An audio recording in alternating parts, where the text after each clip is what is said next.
Hi, good morning எல்லாருக்கும். இது என்ன அப்படின்னு சொல்லி பார்க்குறீங்களா? இது வந்து வல்லாரைக்கீரை சாலட். வல்லாரைக்கீரை சாலட் எப்படி பண்ணது நான் வந்து ஏற்கனவே பண்ணிட்டேன். சரி, இது வந்து ரொம்ப நல்லது. குழந்தைங்க வந்து டக்குன்னு எடுத்துக்க மாட்டாங்க. அது எப்படி பண்ணி கொடுத்தா எடுத்துப்பாங்க அப்படின்னு சொல்லி சொல்கிறேன். நான் ஃபஸ்ட்டு செஞ்சதுனால ப்ரிப்ரேஷன் மெத்தட் போடல, பட் நான் ஓரலாக சொல்கிறேன்.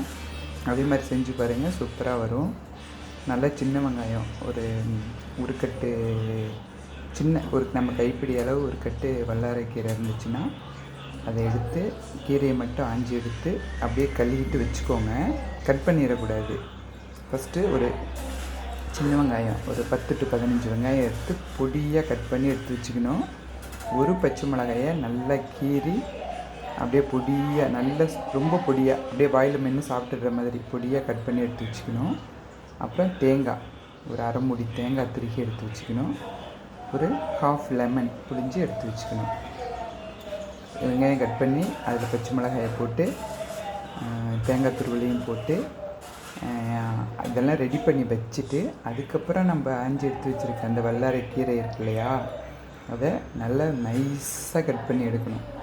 எவ்வளோ நைஸாக கட் பண்ண முடியுமோ உங்களுக்கு அவ்வளோ நைஸாக கட் பண்ணி எடுத்து அதில் போட்டு லைட்டாக சால்ட்டு, லைட்டாக லெமன், அந்த ஆஃப் லெமன் எடுத்து வச்சதே ஜூஸு, அதையும் ஊற்றி கிளறிட்டோம் அப்படின்னா இதே மாதிரி தான் இருக்கும். இதில் பார்த்திங்கன்னா லெமன், வல்லாரை, சின்ன வெங்காயம், பச்சை மிளகாய், ராக் சால்ட்டு எல்லாமே இருக்குது. சூப்பராக இருக்கும் சாப்பிட்றதுக்கு. எந்த கசப்பு டேஸ்ட்டும் இருக்காது. இதை வந்து செஞ்சு குழந்தைங்களுக்கு கொடுத்தா நல்லா சாப்பிட்டுப்பாங்க. அதே மாதிரி நல்ல ஞாபக சக்திக்கு வந்துட்டு குழந்தைங்களுக்கு ரொம்ப நல்லது இந்த வல்லாரைக்கீரை சாலட். வீட்டில் ட்ரை பண்ணி பாருங்கள். ரொம்ப ஈஸி தான் செய்யக்கூடியது. இது எப்படின்னா, நம்ம மதியானம் சாப்பிட போகிறோம் அப்படின்னா சாப்பிட்றதுக்கு முன்னாடி ஒரு 1/2 hour முன்னாடி செஞ்சிங்கன்னா போதும். டக்குன்னு சாப்பாட்டில் வச்சு சாப்பிட்றணும்.